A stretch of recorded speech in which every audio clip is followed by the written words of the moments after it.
I don't want to see my kids again. My mother spat across the kitchen table at exactly 7:43 a.m. on June 12th, 2012, and her words slammed into me like a brick wall in the middle of a quiet suburban street in Tulsa, Oklahoma. I had driven 3 hours from my apartment on Maplewood Drive, carrying little Michael and Emma in my arms bundled in pink and blue blankets, because it was unusually chilly for a June morning, the kind of morning when the sun is just stretching its light over the horizon, painting the sky in dusty orange and soft lavender, and you think nothing in the world could possibly go wrong. But that morning, everything did, because those words weren't just words, they were a verdict. They were the culmination of years of sacrifice. I had poured my heart blood and savings into raising my children. My husband had left us 2 years prior after a disastrous attempt at starting his own construction company, leaving me responsible for every single bill, every late-night school project, and every scraped knee that needed kisses and Band-Aids. I had worked at the local library downtown on Main Street 40 hours a week, earning $23,567.45 a year, which wasn't much, but I made it stretch like taffy because I believe in family, and because I believed in my mother, the woman who had raised me on those same streets, teaching me to dance to Elvis Presley on Saturday mornings, while the aroma of her cinnamon rolls filled our tiny kitchen. I trusted her completely.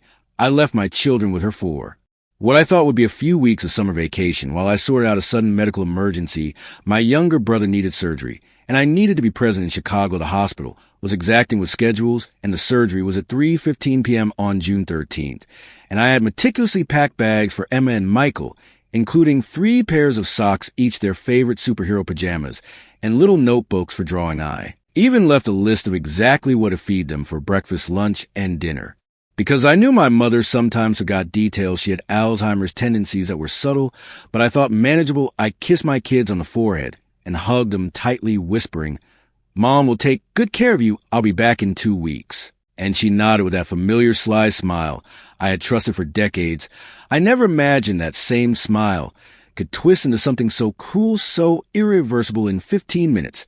She would make me doubt everything I thought I knew about love, about family, about trust. The moment she said those words, "I don't want to see my kids again," everything froze like time had suddenly decided to skip a beat. The birds outside stopped chirping. The coffee machine hissed and sputtered as if protesting an injustice unfolding in the modest yellow kitchen of our house on East 5th Street in Tulsa. And I sat there stunned, unable to breathe fully, my heart pounding so hard I could hear it echoing in the empty hallway, my hands trembling over the granite countertop. I remember thinking, no, she can't be serious, but the way her eyes glinted with something I couldn't recognize told me she was. I tried to protest, my voice shaking. "Mom, I packed everything they need. I left their favorite storybooks. I even cleaned the bathrooms for them."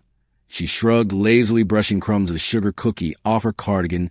"Doesn't matter," she said with a casual cruelty that made my stomach twist. "They're mine now." I blinked. I heard nothing else. I could feel my knees buckle, and I sank to the floor, trying to process the unimaginable. My mind raced back to every sacrifice, every sleepless night, every dollar I had counted twice to pay for piano lessons, soccer uniforms, and summer camp fees, totaling $4,783.62 over 3 years for Emma's art classes alone, for Michael's baseball tournaments. I had even rearranged shifts at the library to make parent-teacher conferences, never missing a single one. And now it all meant nothing. She had planned this all along, or maybe she hadn't planned, but she never intended to give them back. I couldn't tell yet, but the doubt began to creep in, a tiny seed of fear that would grow into a raging storm over the next decade. I wanted to scream, to call my brother in Chicago, to call the police, to call anyone who could tell me this wasn't happening. But my throat was dry as if sandpaper had taken residence there. I managed to whisper, "Why?" And she leaned back in her chair, crossing her arms. "Because I can."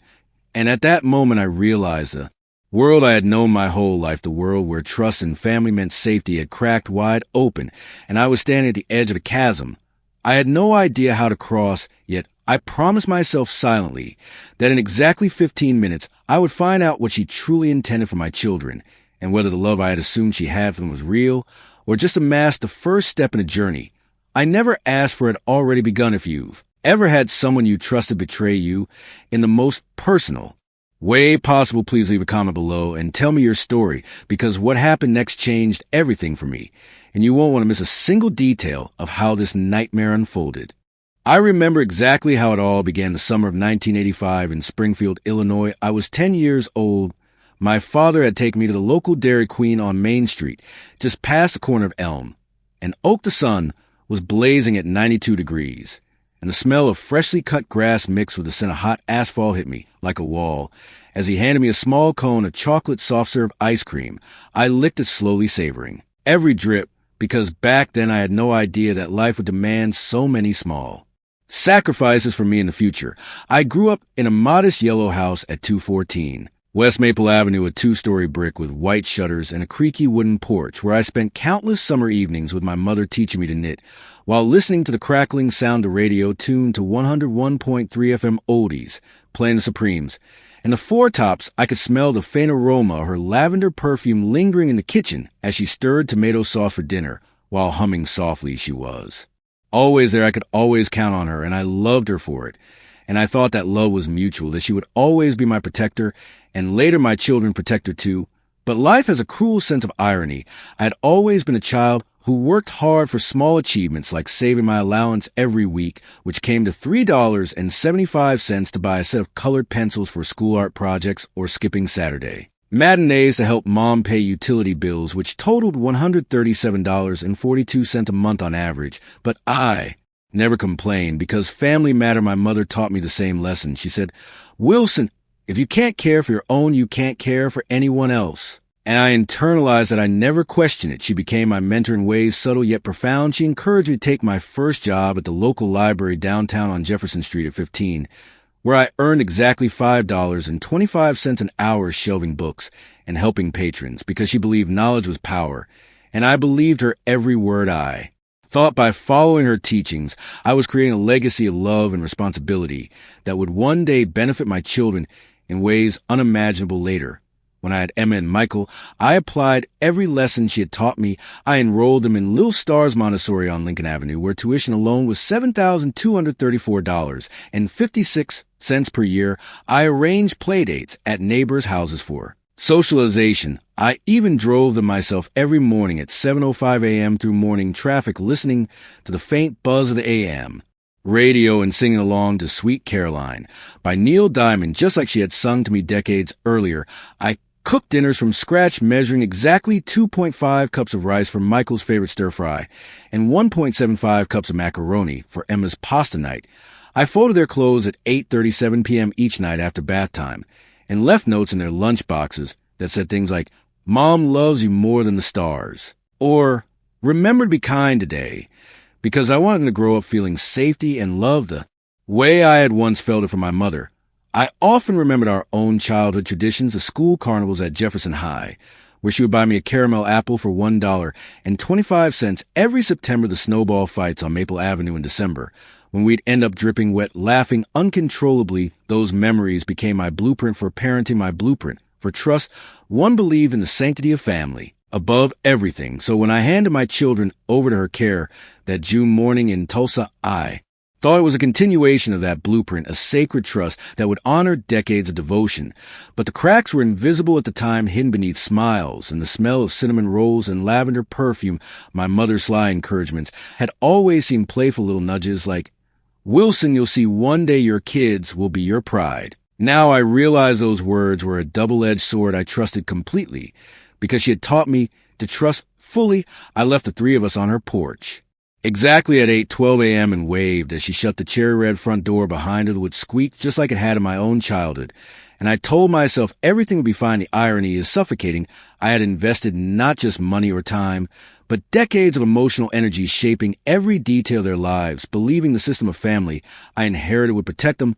But what I didn't yet see was how fragile that system could be, how easily betrayal could creep in dressed as care. If you've ever invested everything in someone and felt that invisible tremor of doubt creeping in wait until you see what unfolds next, the details will shock you, and the story is far from over.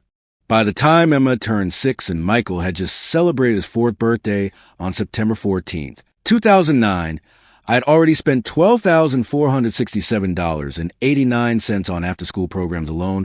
I still remember the exact moment I enrolled them in dance classes at Starshine Academy on North Main Street in Springfield, Illinois. I handed over the check at precisely 2:23 p.m. The receptionist smiled and said, "Your kids are going to love this." And I nodded my head, too proud to admit that my hands were trembling slightly from. Excitement and exhaustion combined, I had been working extra shifts at the library covering for a co-worker who had called in sick to make sure I could afford their new costumes for recital night.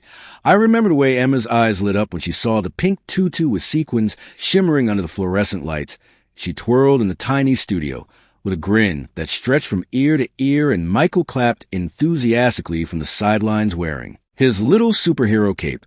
I wanted preserve these moments forever because I knew the world could be cruel, but I never expected that the cruelty could come from within my own bloodline. I spent hours driving them to every activity, every Saturday at 7:11 a.m. through the sleepy streets of Springfield, the air crisp, and smelling faintly of dew and bakery bread from Mrs. Larson's shop on Oak Street.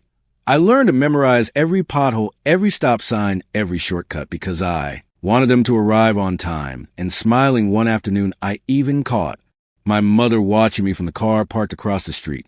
She waved and said, "You're doing a good job, Wilson." And I beamed, thinking she understood exactly what I was sacrificing for them. I had spent years rearranging my finances so they could have piano lessons that cost $1,587.33 for 6 months of weekly sessions at Harmony Music Studio on West Jefferson Avenue. I had even negotiated a payment plan with the instructor so I could continue covering rent $923.45 and utilities $137.42 while maintaining a small emergency fund of $2,450 for unexpected medical bills or school fees. Every little cent mattered because I wanted to build a stable world around them, a fortress of love and security. I thought my mother would recognize that as investment, not just in money, but in heart. I had expected her to nurture them as I had nurtured her own children once upon a time, but tiny signs of disinterest had begun creeping in. I remember the first subtle comment she made during a visit in March 2011. "They're a handful, aren't they?" she said with a shrug as she scrolled through her phone. I laughed nervously and said, "Yes, but they're wonderful kids." She smiled faintly, but I noticed a faint tightening around her eyes, a twitch I chose to ignore, thinking it was tiredness or age creeping, and I rationalized it for months. The way we rationalize the discomforts we love, I reminded myself that she had always been eccentric, but loving. I never imagined that the eccentricity could hide something as cruel as the decision she would make later. I kept meticulous records of everything I did, from the hours logged every day helping with homework, precisely 1 hour and 47 minutes per child each afternoon at 4:12 p.m. I would sit on the living room floor with Emma reading chapter books from a Nancy Drew series and Michael building Lego castles. I even photographed their art projects, meticulously dated so we could track progress over time. I left sticky notes on the fridge with reminders like, "Emma, bring your pink backpack to school tomorrow," and Michael finished reading page 24 of Dinosaur Adventures. I did everything to make sure their world was ordered and predictable, and the love I poured into them was visible, tangible. I thought she would see, that she would respect it, that she would continue the chain of care that had been passed down through generations. My mother, who had once danced with me in the living room to the Beatles' Twist and Shout, now barely looked up from her phone while the kids recounted stories about their day. "That's nice," she murmured one evening in May 2011, her voice flat, like a window left open during a storm. I remember feeling a subtle prick in my chest, a suspicion that I tried to dismiss because love requires faith. I chalked it up to bad mood or distraction. I kept giving her the benefit of the doubt, buying groceries. I bought 3 jars of peanut butter at $3.79 each to ensure they had snacks for a week and left them labeled with their names. I spent $23.44 on a craft kit for rainy day activities and left a carefully written note with instructions. Glue the stars first, then the planets. I even hired a local babysitter for 3 hours at $15 per hour one Saturday so she could have a break. And I was proud of the way she relaxed in the garden, sipping tea she brewed herself with the lavender leaves I had grown in my own window box. I kept thinking we were creating memories together, but now I realize that my every investment was stacking bricks for a betrayal that would come to life. I had been blind to the subtle erosion of her respect for boundaries, to the tiny hints that she might one day see my children not as extensions of my heart, but as objects she could possess. I can still recall one evening in June 2011 when Michael spilled grape juice on the carpet. She laughed and said, "Kids make messes. It's funny sometimes," but there was a sharpness in her tone, like an edge I didn't notice at the time, and Emma looked at me with worry in her little hazel eyes. I felt a twinge of doubt that I quickly shoved aside. I reminded myself She's family. She loves us. She wouldn't hurt them. I told myself that for months until the day she did I. Never imagined that the stakes would be so high or that the system I trusted implicitly could fail me entirely. But now every small sign of disrespect, every casual dismissal became a breadcrumb trail I failed to follow until it was too late. So stay with me, because the story is just getting darker. The next chapter will show the first cracks in what I thought was an unshakable foundation, and you will see how humiliation and betrayal begin to surface in ways I never expected. The first real shock came on August 3rd, 2012 at exactly 6:47 p.m. I had just returned from work at the Springfield Public Library, where I had spent the day organizing a new collection of historical maps costing $1,245.62, and I was eager to pick up Emma and Michael for our usual Wednesday pizza night at Tony's Pizzeria on West Oak Street. I'd called my mother twice that day, first at 8:12 a.m. to confirm breakfast plans, and again at 3:55 p.m. to remind her about soccer practice at 5:30 p.m. She answered both times with distracted, yes, everything's fine. And I thought nothing of it, because she always had a habit of multitasking. But when I arrived at her house on East 5th Street, I realized immediately something was wrong. In the yard was overgrown grass reaching my ankles, the wind chimes on the porch hung crooked, and the front door was ajar. I could hear faint giggles inside, Emma's and Michael's laughter, but it sounded distant, like they were across a crowded hall, and not just a few feet away. I stepped in, calling their names, and my mother appeared in the kitchen, wiping her hands on a floral apron that had a small wine stain near the hem. Hello, Wilson, she said flatly, crossing her arms. I held the car seats in my hands and said, they're supposed to be ready for soccer practice. They were excited all day. She looked at me with that same sly smile and said, they don't want to go with you today. Maybe they want to stay here. My stomach sank, and I tried to reason with her. Mom, it's time for them to go. I planned the evening. We even have the table reserved at Tony's at 7:15 p.m. She shrugged and muttered, tables aren't everything, as if dismissing hours of preparation of meals, homework, and schedules were meaningless. I felt the first real sting of humiliation as neighbors began to peek from their windows. Mrs. Patterson from next door was watering her garden, and I could see her wrinkled brow furrowed in concern. I called out, Mrs. Patterson, can you tell me if they've been fed? She nodded hesitantly. I saw them have cereal around 9 a.m., but that's all. I felt my pulse spike at 112 beats per minute. I tried to stay calm. I had worked so hard balancing shifts, $23,560.45 a year library salary, plus extra tutoring for Emma and Michael. I couldn't afford to lose composure, not in front of witnesses. Mom, please, they're hungry. I even left lunch instructions in their little notebooks. She waved a dismissive hand and said, they're fine, they'll eat later. I felt my face flush with anger and embarrassment, the subtle humiliation creeping, in the form of neighbors' eyes judging the situation. I knelt down to Michael, who was sitting on the linoleum floor playing with blocks, and said softly, buddy, we're going to soccer now. He looked at me with confusion. I don't want to go, he whispered, his small hand clutching a red block. I looked up at my mother. Mom, they need to go, she said with an almost cruel amusement. Let them decide. I felt my hands trembling again, a bead of sweat rolling down my temple as Emma tugged at my sleeve. Mom says we can stay, she said with a smile that didn't reach her eyes. I realized in that moment that the small seeds of disrespect I had noticed before were blooming into open defiance. My mother's arrogance had begun to manifest in subtle but observable ways. I tried one last attempt at calm reason. I've spent hours preparing dinner. We have reservations, and their coats are ready in the car. She looked at me and laughed lightly, but there was an edge to it that made the blood in my veins freeze.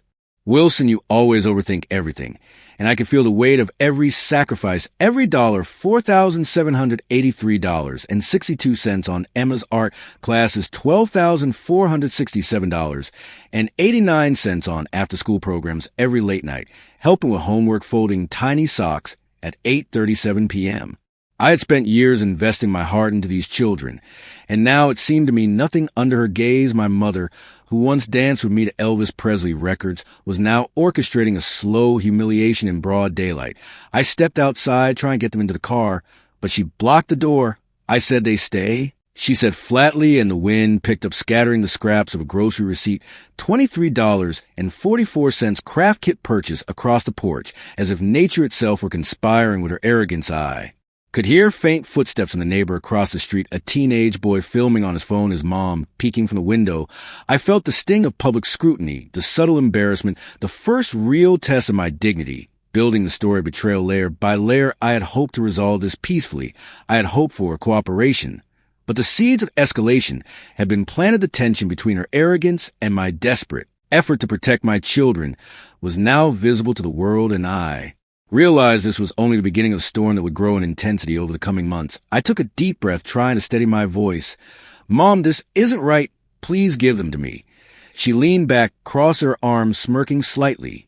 "You'll see what's right soon enough." And that's when I knew the next chapters wouldn't be about casual disagreements or misunderstandings. They would be about the outright escalation of humiliation and the slow unraveling of the trust one had once taken. For granted, stay with me, because the next part shows the apex of the humiliation and the full arrogance of someone who thought they could control my children and my life. It was September 22nd, 2012 at 5:09 p.m. I had just returned from covering an extra evening shift at the library downtown in Springfield, Illinois, shelving rare historical maps worth $1,245.62 and checking in patrons when I received a call from a frantic neighbor, Mrs. Patterson, who whispered through the line, "Wilson, you need to come quickly.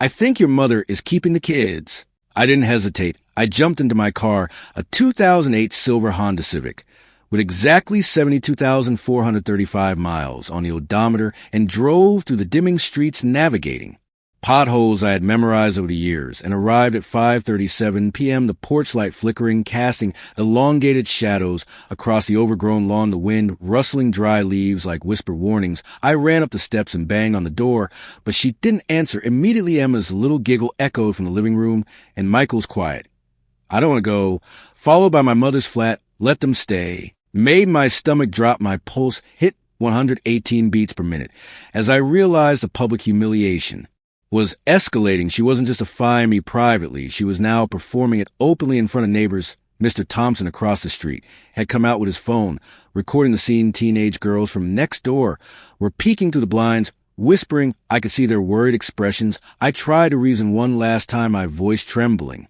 "Mom, please, this isn't fair. They're tired. They need their dinner. We even have a reservation at Tony's at 7:15 p.m. She laughed, this time full and cruel. "Fair?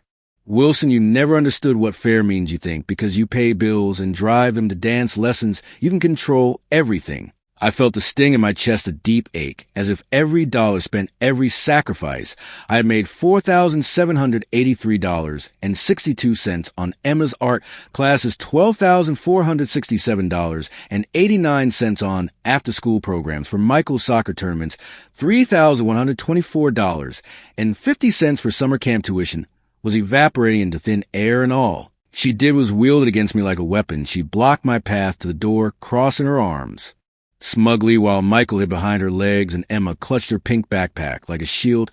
I dropped the car seats in frustration, the click of the buckles echoing through the hallway, and said through gritted teeth, "This isn't a game, Mom. They're my children. Give them to me now." She leaned on the counter, smirking. "You'll get them when you prove you deserve them." The casual cruelty of her words hung in the air like a dense fog. My heart pounded 123 beats per minute, sweat dripping down my temple as I realized that the humiliation wasn't just emotional, it was tactical. She wanted to break me. The absurdity of the situation, compounded by neighbors watching and recording, made it even more intense. I remember the exact words Michael said in a trembling voice, "Mom, why are you doing this?" Emma's voice quivered as she added, "Please, let's go with Mommy." I turned to my mother, desperate. "Mom, you're hurting them. Look at their faces." She crossed her arms and said, "I don't care what they feel right now. It's about what they need to learn." I felt my knees weaken. I could hear the faint whir of Mr. Thompson's phone recording every second, and Mrs. Patterson whispering, "This isn't right," from her porch across the street. I could see the shame and shock mirrored in the eyes of passers-by. A jogger stopped mid-stride, looking at the scene, her hands covering her mouth in disbelief. This was no longer private. It had become a spectacle, a slow motion unraveling of everything I had trusted. She walked past me with a haughty smile and said, "You always thought you could handle everything, Wilson, but you were naive." My blood ran cold to casual arrogance, the weight of years of control in her eyes. Like a predator surveying its prey, I felt an intense surge of indignation building inside me. Every fiber of my body coiling like a spring ready to snap, I realized that nothing I had done up to that point would prevent her from continuing this humiliation. If I didn't act strategically, the apex had been reached. She had taken public control of my children's lives and turned it into a display of power I had never imagined she could wield so methodically. I took a deep breath, trying to steady the shaking of my hands and voice. I whispered softly to Emma and Michael, "I'm not giving up, I promise you."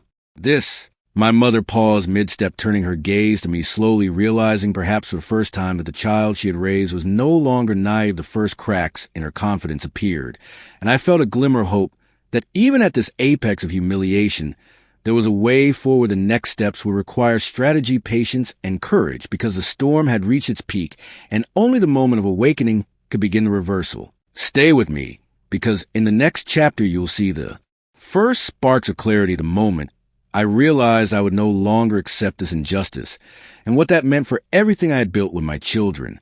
It was exactly 9:18 a.m. on October 5th, 2012, when the first real moment of clarity hit me. I had just spent an entire night awake staring at the ceiling of my small apartment on Maplewood Drive in Springfield, Illinois, the faint glow of streetlights casting long shadows across the faded floral wallpaper.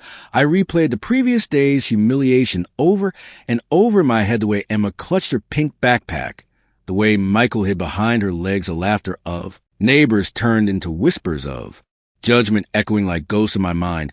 I pour myself a cup of coffee, precisely 7.2 ounces, from my favorite ceramic mug with tiny chip on the rim from my childhood, and sipped slowly, feeling the bitterness hit my tongue like reality itself. I had always believed in trust. One had believed in the sanctity of family. I had believed in my mother's love, but suddenly all those assumptions collapsed like a house of cards. I realized, for the first time, that I could no longer rely on her goodwill, that the system I trusted could fail in ways unimaginable. I remembered a conversation from my childhood. She had said, while folding laundry on a Thursday afternoon in June 1986, "Wilson power comes from knowing when not to bend." I had laughed at the time, thinking she was teasing me, but now the words hit with precision. The moment of awakening was not loud, it was subtle yet seismic. I felt my posture shift, sitting upright on the worn sofa, my shoulders square, my back straighten, the shallow tightness in my chest began to ease as if a switch had been flipped. I took a deep breath, counting 1, 2, 3, 4, 5. Noticing how my lungs expanded fully, I whispered softly to myself, "I will not let this continue." And I felt the first flicker of a power I had always possessed, but never fully acknowledged, the knowledge of financial stability, the network of friends and colleagues I had cultivated over decades, the legal awareness from paying taxes on time and understanding contracts, all began to coalesce into a sense of control. I had been underestimating my own resources for years. I glanced at the calendar. The date, October 5th, 2012, circled in blue ink with tiny notes scribbled around it. Emma, dentist, 10:30 a.m.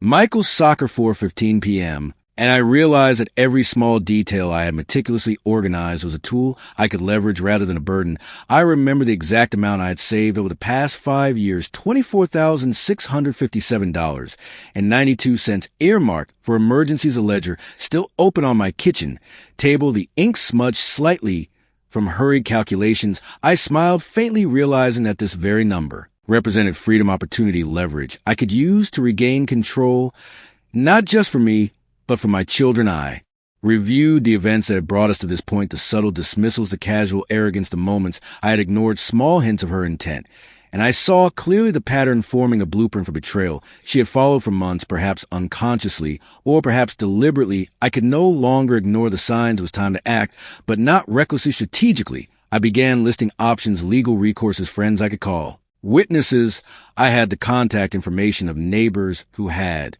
watched everything unfold firsthand, Mrs. Patterson, Mr. Thompson, and even the teenage girl filming on her phone. I realized their testimonies could support me if needed.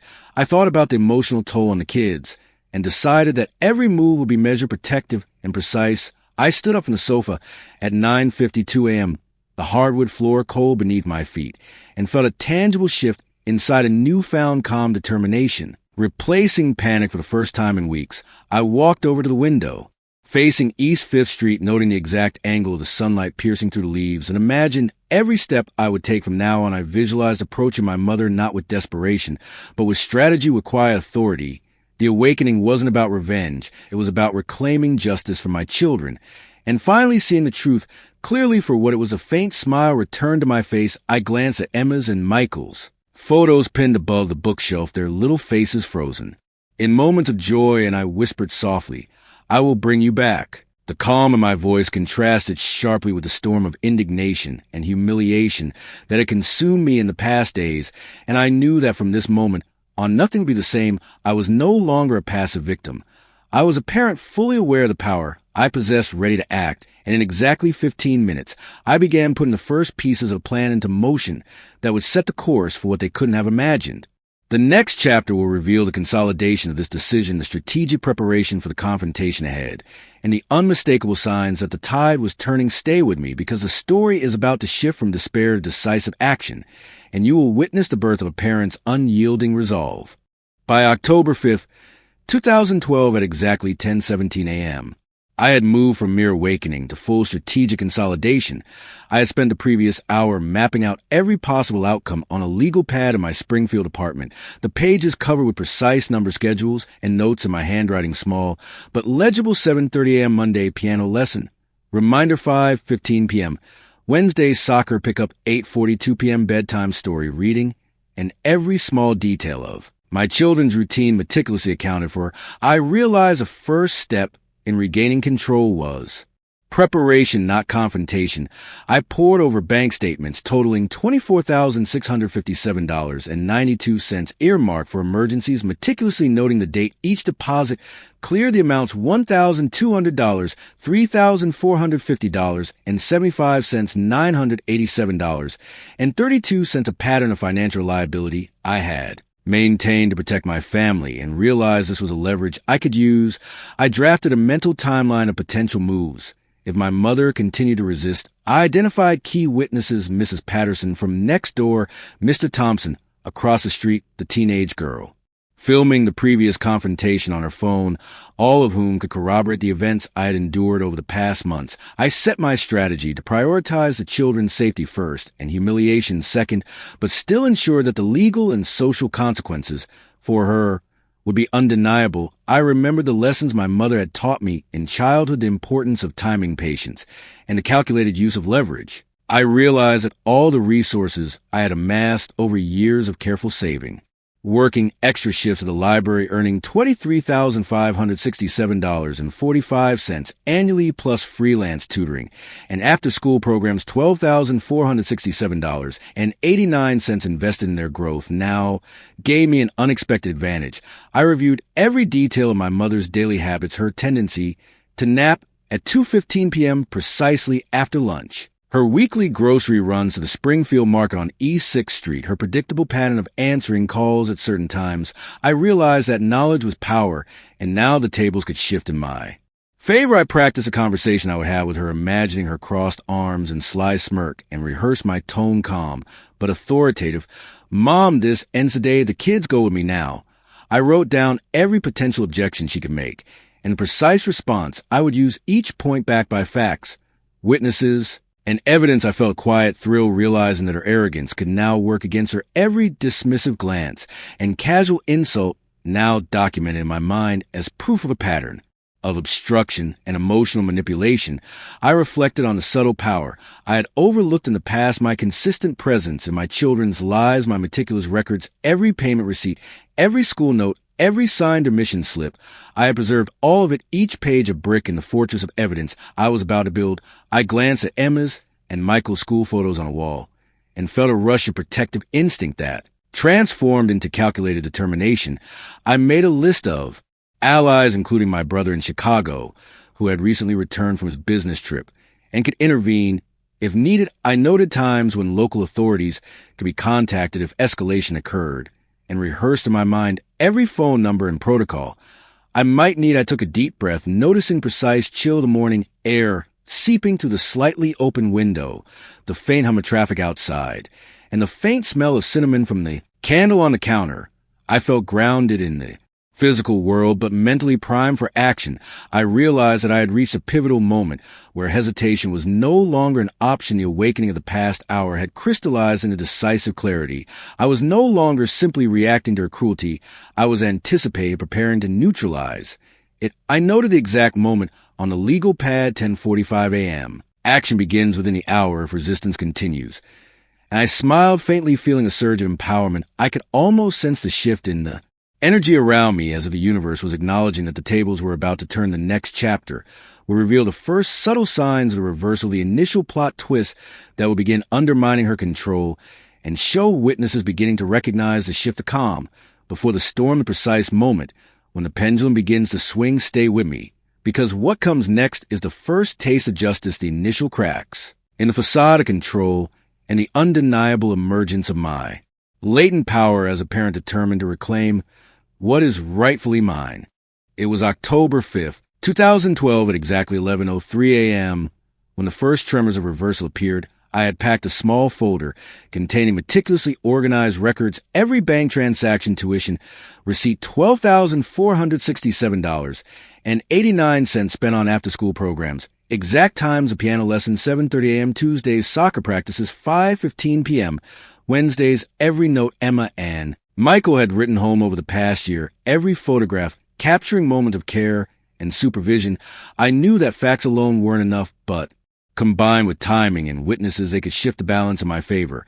I walked calmly to my mother's house on East 5th Street, the crisp autumn air at 56 degrees, carrying the faint scent of fallen leaves and baked bread from Mrs. Larson's shop across the street. Every step deliberate. I rang the doorbell at 11:17 a.m.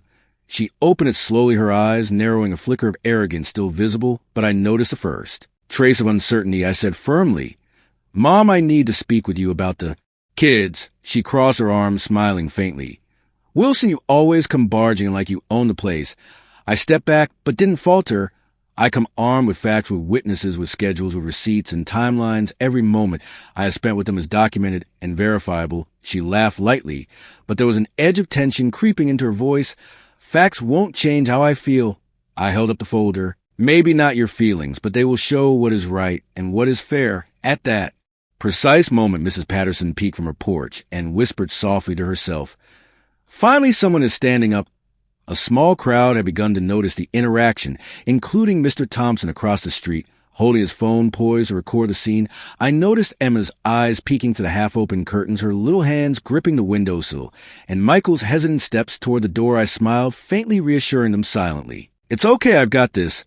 I opened the folder and laid out a sequence of receipts, bank statements, and signed permission slips in chronological order pointing to specific dates. $3,124.50 for summer camp tuition, March 2010, $1,587.33 for 6 months of piano lessons, August 2009, $4,783.62 for art classes. Starting January 2010, she glanced down at the folder, her smirk faltering.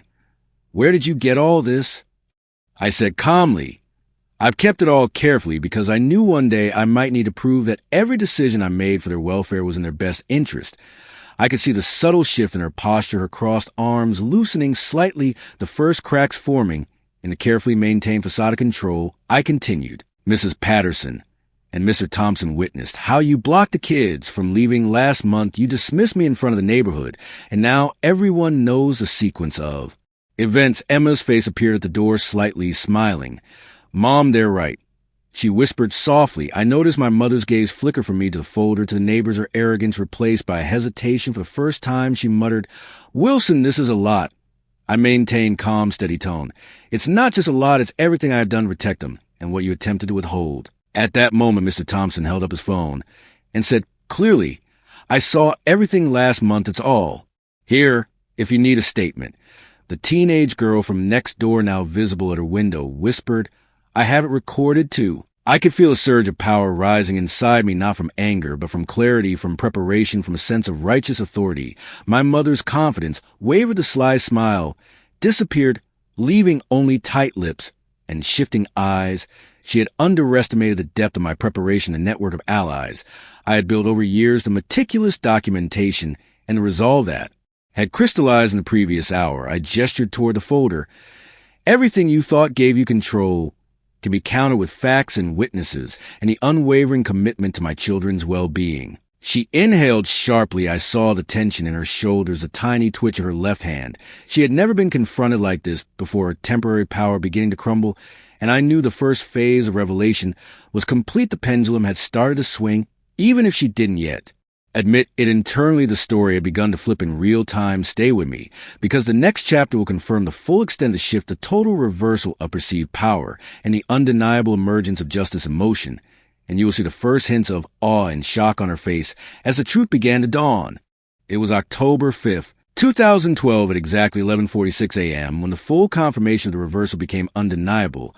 I had already presented a meticulously organized folder, every receipt, every school note, every payment record, $12,467.89 spent on after-school programs, $1,587.33 for piano lessons, $1,124.50 for summer camp tuition.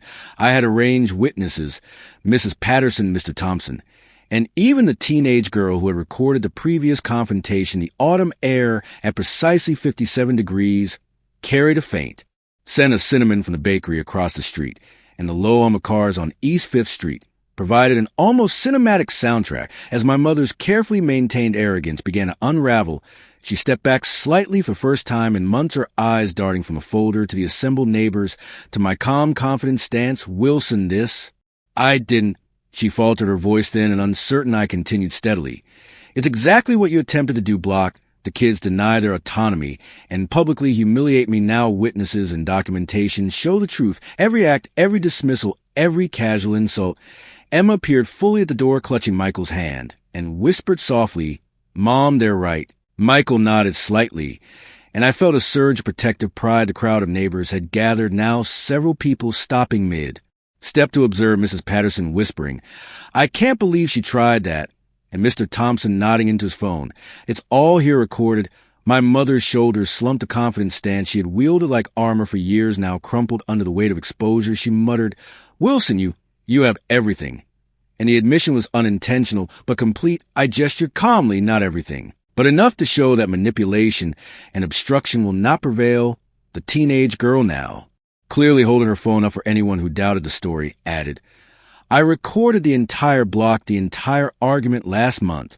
I felt the energy shift completely, the previous tension replaced by an undeniable momentum in my favor.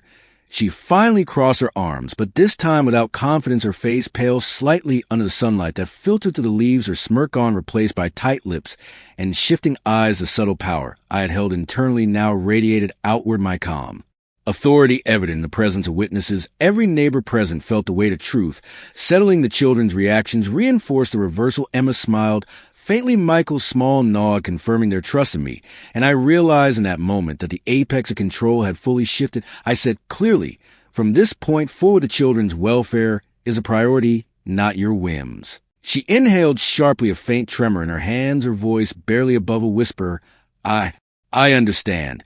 And I saw the first glimmer of genuine recognition of wrongdoing, her previous arrogance replaced by uncertainty and humility. I continued, "Every document, every witness, every moment of observation confirms that this is about protecting them and ensuring justice, not punishment." She nodded slowly, the acknowledgement complete. The pendulum had swung fully in real time, the power dynamic reversed, the plot twist fully realized. I had prepared for confrontation, not vengeance, but the effect was undeniable. Her posture, her expressions, the way she shifted weight from one foot to the other, her hesitation, all confirmed the shift. Every single detail, meticulously documented over months, now culminated in undeniable authority. My calm, methodical approach, the preparation, the timing, and the strategic use of every asset I had built over years had led to this confirmation. The neighbors now whisper among themselves, "She can't deny it.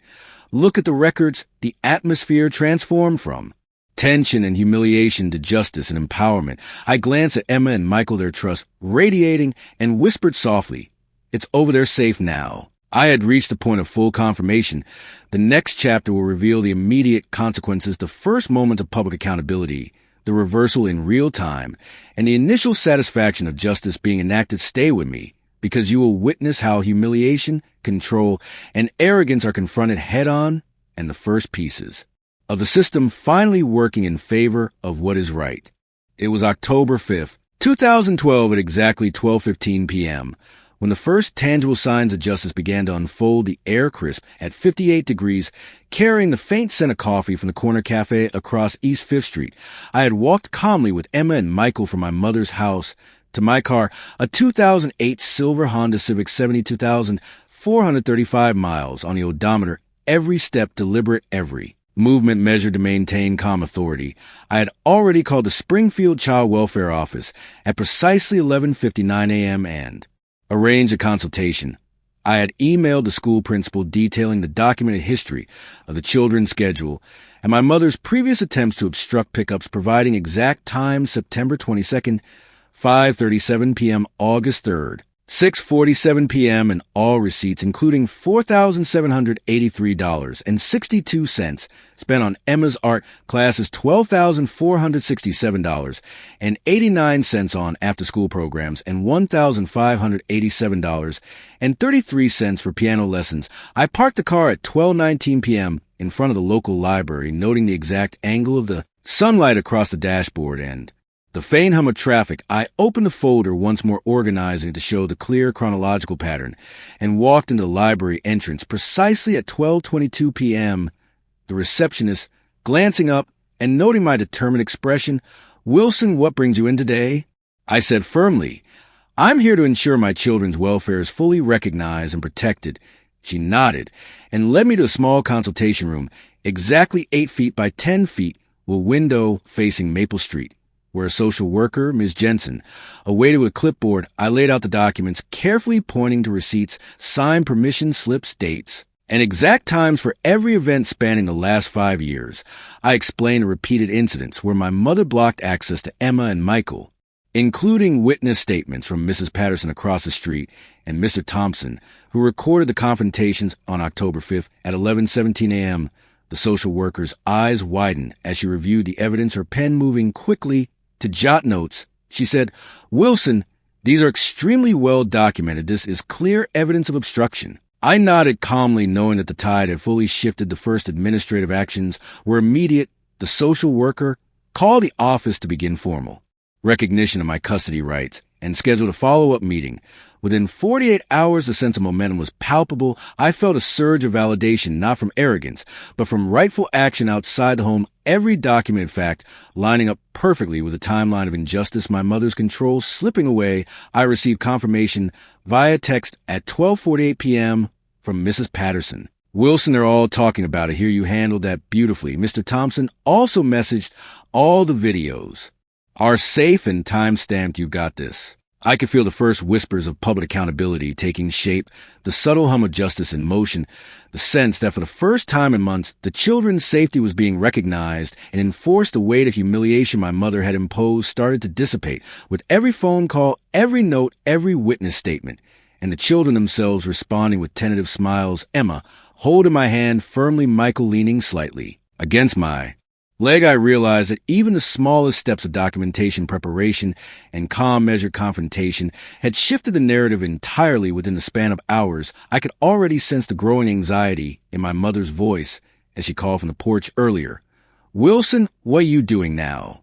I had answered firmly, "Ensuring the kids are safe and you understand your boundaries." The calm certainty in my tone leaving no room for debate, and the witnesses I had arranged across the street, observing the scene, provided additional reinforcement. The system was now working in my favor. The first hints of institutional recognition, the initial cracks in her perceived power, the public visibility of her attempts to control my children without justification, all culminated in a slow, deliberate reversal. The children laughing quietly in the back seat as we drove through Springfield streets felt like the first taste of restored normalcy, yet I knew this was only the beginning. The next chapter will show the full impact of these immediate actions, the wider consequences for my mother, and the undeniable shift in community perception, the hum of justice building into a wave that will be impossible to resist. Stay with me, because the following chapter reveals the full scope of accountability and the transformative impact of confronting injustice directly. It was October 6, 2012 at exactly 10:02 a.m. when the full impact of the previous day's actions began to crystallize. The autumn air cool at 56 degrees, carrying a faint aroma of baked bread from Mrs. Larson's shop across East 5th Street.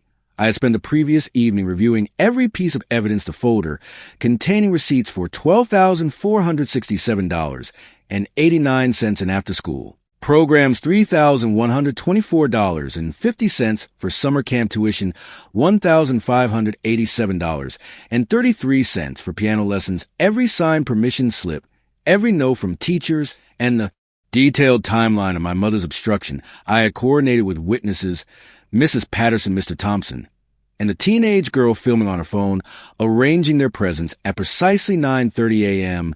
to observe interactions and provide statements if needed. I parked my 2008 silver Honda Civic with 72,435 miles in front of my mother's house at 9:47 a.m., noting the way the morning sunlight hit, the faded porch steps, and the gentle rustle of leaves across the lawn. The anticipation of the first full measure of accountability made my pulse steady yet alert. I knocked on the door.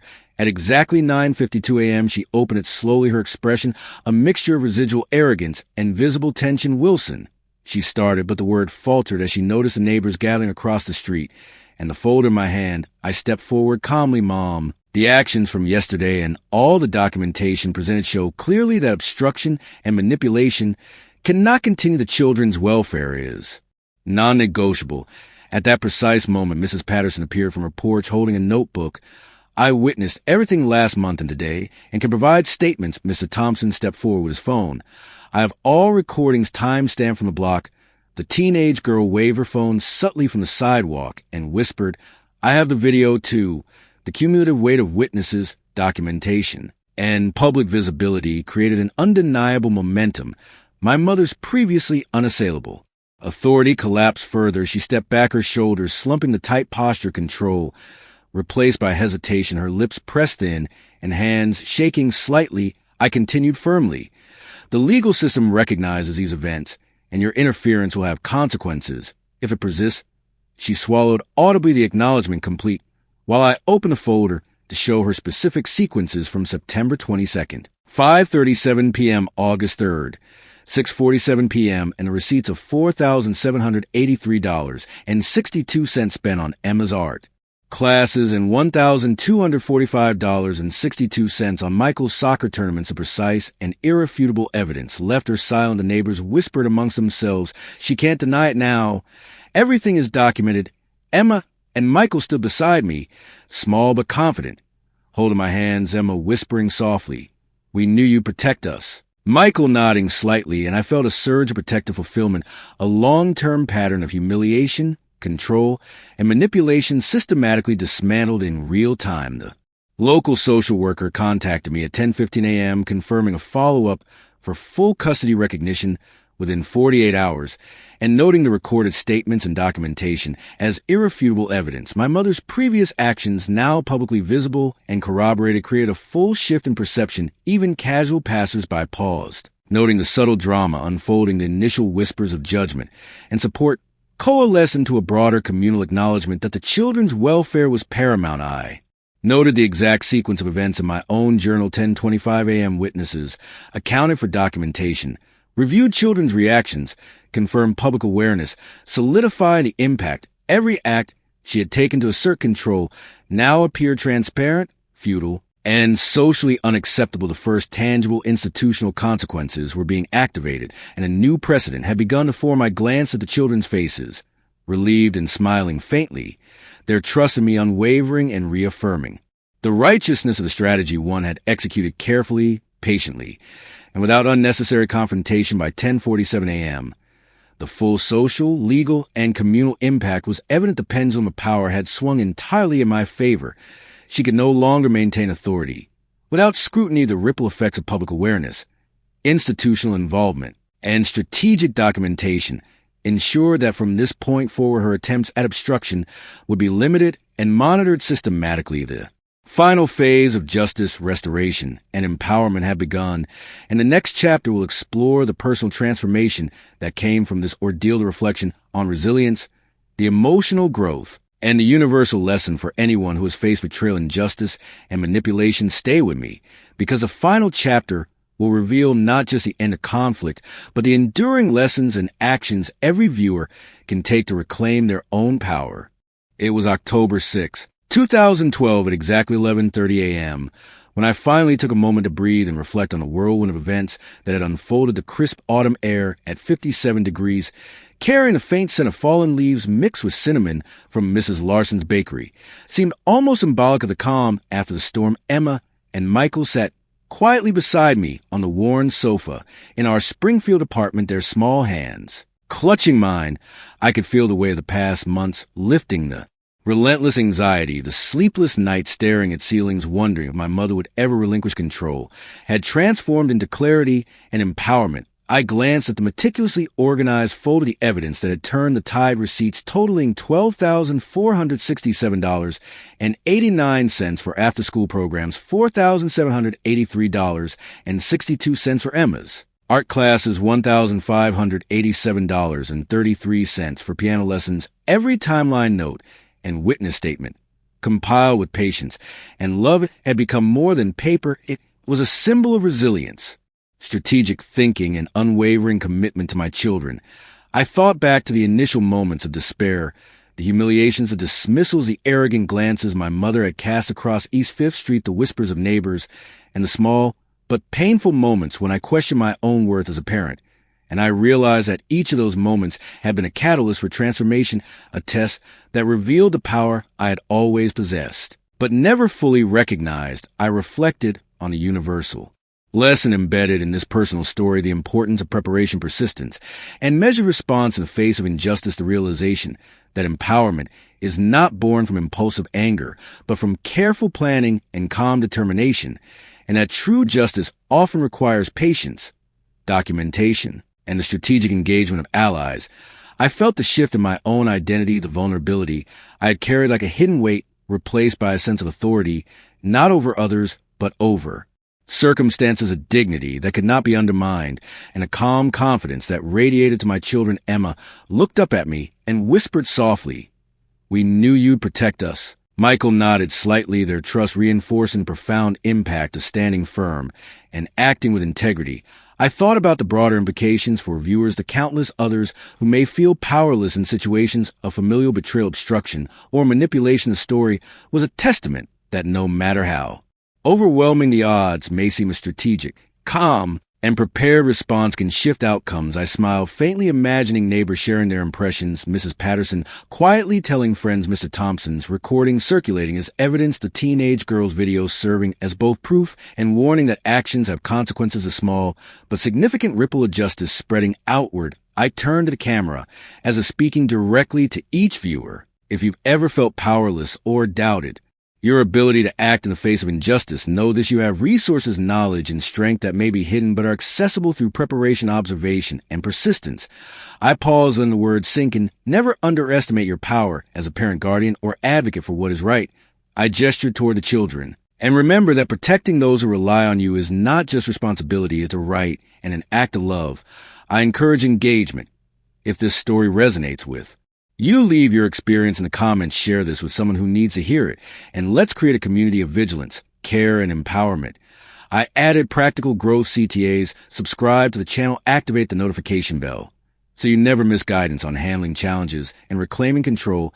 And most importantly, remember to trust yourself even when systems fail or when arrogance seeks to dominate. The children laughed softly in the background, Emma tracing my hand with her tiny fingers, Michael bouncing slightly on the sofa, their joy a living reminder that the struggle had purpose. The reflection extended beyond personal satisfaction. It connected with a broader human experience, the affirmation that standing firm with preparation, patience, and dignity can create tangible change that resonates far beyond immediate circumstances. I looked out the window at East Fifth Street, the sunlight warm on the leaves, and whispered softly, "Nevermore will anyone doubt what's right or the lengths a parent will go to protect their own." The story concluded not with vengeance, but with empowerment and reflection, with lessons for viewers of all ages, but particularly those 50 and above who may face family challenges with quiet but undeniable strength. The final frame left an imprint of promise that preparation, patience, and righteous action can reclaim power, restore dignity, and ensure justice, even the most personal and complex of conflicts. And with that, I encourage one last time: connect in the comments, share your story, subscribe for more guidance and insight, and remember that your power has always been within you, waiting to be claimed.